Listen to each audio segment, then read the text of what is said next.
Hi, Filty here. Back on Star Trek again.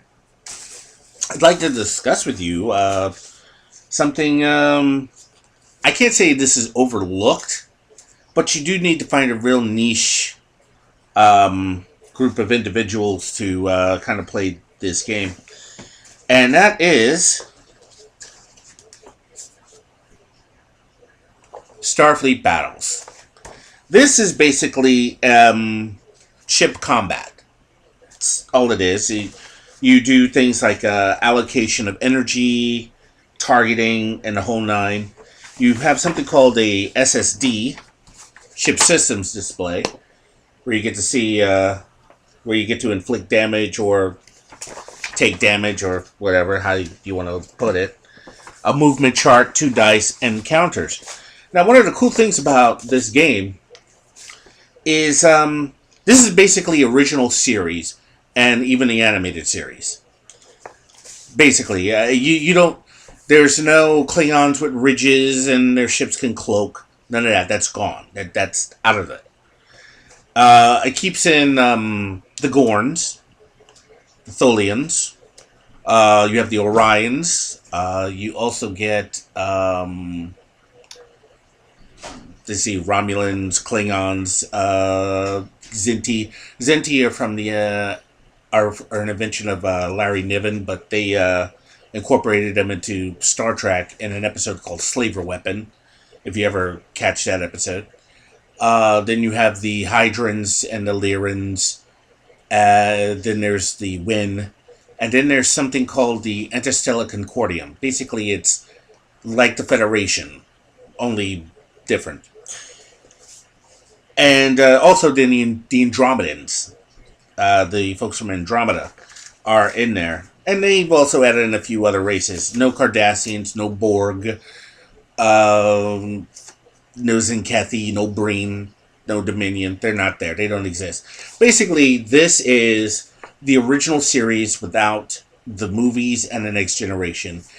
And if you're like a bit of a purist, because I remember when Star Trek the Motion Picture came out, and they showed the Klingons, I was like, what the hell? Like everybody else, you kind of stood there going, those are the Klingons? I seem to remember them looking human, and I don't get it. So there's no augment virus thing with the Klingons, so that's already out there. Like I said, it comes with a nice little map. I got this nice Starfield one. Most of them come in this a black and white basic one. You have your, like I said, you get your sheets and the like. There's supplements that allow you to use dreadnoughts and battleship type vessels. And again, it could be a fun game, but you're going to have to find players and people who are patient enough to play it. Like I said, no Klingon ships that cloak. Although I did rest the rules on that when I did a game one time with a couple of friends, and it was kind of funny. Next, if you want to play it in a sort of grand design, because Starfleet Battles is basically ship-to-ship combat. But if you want to do it in a sort of grand design with fleets, I recommend Federation Empire. Keep in mind, all these games here are like 30 years old. So there might have been some changes over the years. I haven't been able to find stores that sell stuff like this. But this is more or less, I call it personally, Axis and Allies for Star Trek. Yeah, like I said, it comes with a map. Actually, it's a double-sided map.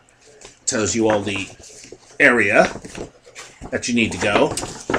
Here in the center is the Federation, Klingon, and up here is Kzinti and Lyran.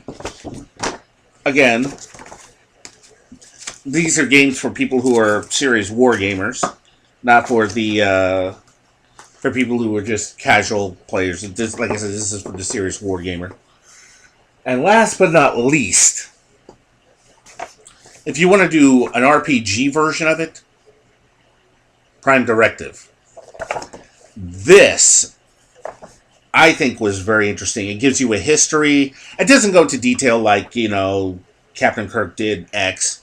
But it's, like I said, it goes more or less, you can play individual teams to stop the various Forces of the Galaxy. There's even sections on here for playing Klingons. See, I have the original version that came out back in the 1990s.